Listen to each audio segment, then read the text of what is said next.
2월 8일에 성스러운 거미가 개봉했죠. 매춘부만 골라서 살해하는 살인범 사이드와 그를 잡고 싶어하는 기자의 이야기인데, 이게 이란에서 실제로 일어난 사건을 바탕으로 만든 영화예요. 모든 영화가 그렇겠지만 성스러운 거미도 현실과 아주 질긴 끈으로 이어진 영화 같습니다. 개봉 후에 감독이나 배우가 이란 정부로부터 압력을 받고 있는 상황이라고 하더라고요. 제작 과정에 대해 찾아봤는데 극 중의 인물과 실제 배우의 삶이 비슷한 점이 있더라고요. 기자 역할로 나온 자흐라 아미르 에브라히미가 과거 연인과의 애정 행각이 담긴 그런 영상이 유출되는 스캔들로 인해서 이란에서 막 그걸로 박해를 받고 더 이상 배우로 활동하지 못하게 돼서 프랑스로 망명을 갖고 10년 이상을 계속 그렇게 외국에서 살다가 이 성스러운 거미를 만드는 과정에서 에브라히미가 이 영화의 캐스팅 디렉터로 처음엔 참여하게 됐대요. 영화에 출연할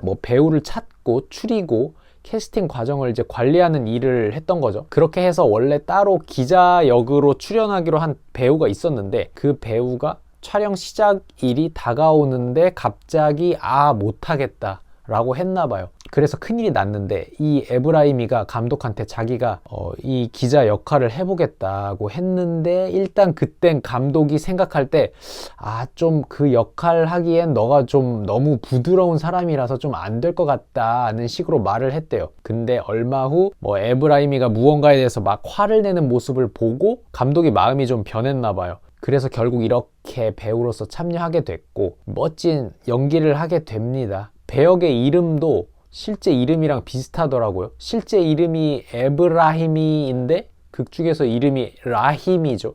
그리고 사이드 역을 맡은 배우 메흐디 바제스타니는 이 영화의 배경이 되는 도시인 마슈하드 출신이래요. 이 영화에 출연하면서 위험해질 것을 다 감수하고 출연했다고 하고, 현재 이란에 입국하지를 못하고 독일에서 지내고 있는 상태라고 합니다. 이렇게 각 배우들이 자기의 현실이나 경험과도 왠지 맞물려 있는 영화이다 보니까 참여하는 내내 되게 비장하기도 하고 진지했을 것 같아요, 제 생각에. 그래서 영화 내내 두 인물 모두 감정을 표현해내는 데 있어서 정말 깊고 단단하게 느껴졌어요. 사회적인 파장을 일으킨 살인사건을 이제 소재로 했지만 사회적이고 도덕적인 것에 대한 얘기만으로 가득 찬 게 아니고 하나의 영화로서 영화적인 표현이나 인물의 입체적인 심리나 굴곡도 머금고 있는 점이 저는 좋았어요. 살인범 사이드 같은 경우 매춘부가 불경스럽기 때문에 신의 뜻으로 정의 구현을 위해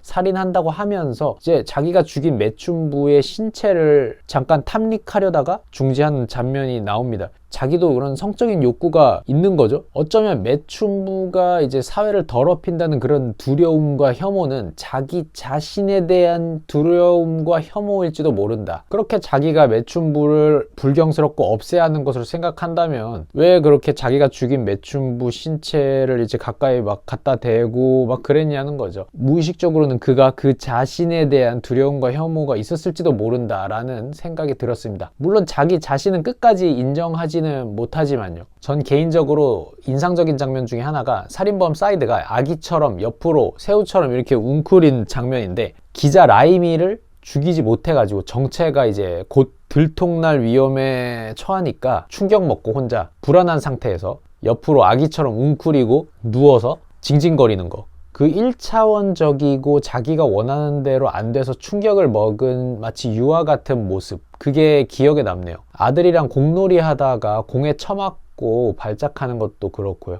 그러니까 이 16명을 살해한 사이드가 나중에 법정에서도 또 그렇고 언제나 자기는 신의 뜻으로 그런 범행을 저질렀다고 계속 주장하지만 신의 뜻이고 뭐고 간에 얼마나 감정적이고 충동적인 정서도 그런 행동에 영향을 미쳤는지를 보여주는 그런 장면들이 있었던 것 같고, 그런 분열된 찝찝한 그런 심리가 아들한테도 고스란히 전해지죠. 아들도 그런 아빠의 모습에 처음에는 굉장히 혼란스러워 보입니다. 나중에는 아빠를 자랑스러워하는 것처럼 보이지만요.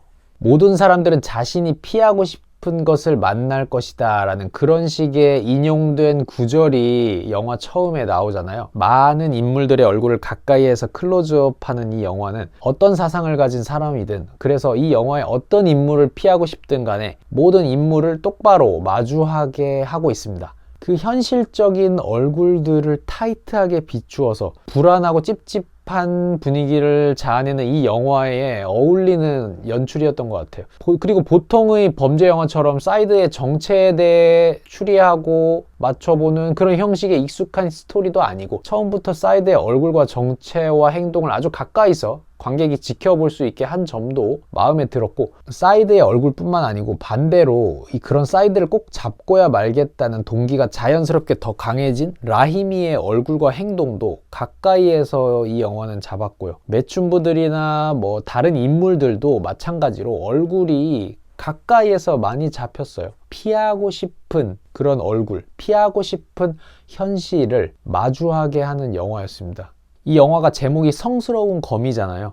거미살인범이라고 불린 사이드를 뜻한 것이기도 하겠지만, 영화 초반에 보시면은 불빛 켜진 도시 야경이 거미 모양입니다. 이렇게 거미 몸통이 있고 다리가 이렇게 뻗어져 있는 모양. 그 예고편에도 나오고 영화 한 초반쯤에 프레임 전체 꽉 차서 도시 야경이 보이거든요. 평소에 햇빛에 숨겨진 다른 층을 품고 있는 이 마슈아드란 도시와 인간이 뭔가 동일화된 느낌이었습니다. 영화 속의 시간 배경이 낮과 밤이 번갈아 나오는데, 낮과 밤의 분위기가 굉장히 대비되게 느껴질 때가 많았어요. 도시의 이면, 사람의 이면, 이런 거에 대해서 생각이 좀 확장되기도 했고, 당연히 밤에는 유독 울리는 공포를 조성하는 강한 음악을 쓴 영향도 분명히 있겠죠. 사이드도 낮의 행동과 밤의 행동이 뭔가 달랐죠. 근데 사이드는 물론 그 낮에 공놀이 하다가 공에 처맞고 화내서 낮에도 좀 무섭긴 하지만, 어쨌든 기자 역의 에브라히미의 연기나 얼굴도 낮과 밤이 왠지 대비가 됐어요.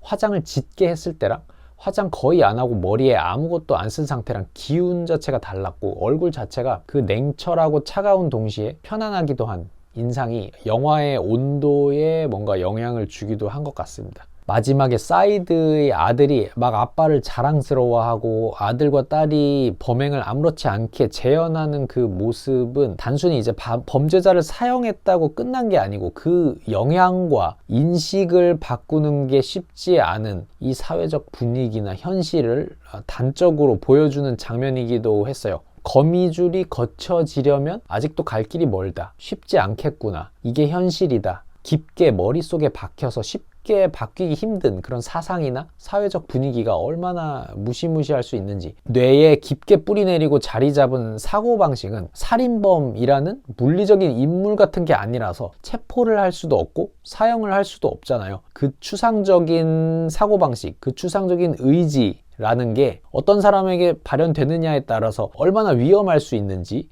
생각해 볼 수 있었죠. 알리 아바시 감독이 이전에 만든 경계선이라는 영화는 이거랑 또 분위기가 좀 다릅니다. 이 만드는 영화마다 영화의 질감을 샥샥 잘 바꾸는 카멜레온 같은 감독 같고, 하여튼 위험을 무릅쓰고 만들었을 이 성스러운 거미라는 영화 잘 봤고, 제작에 참여한 분들도 안전하게 잘 지내시기를 기원하겠습니다.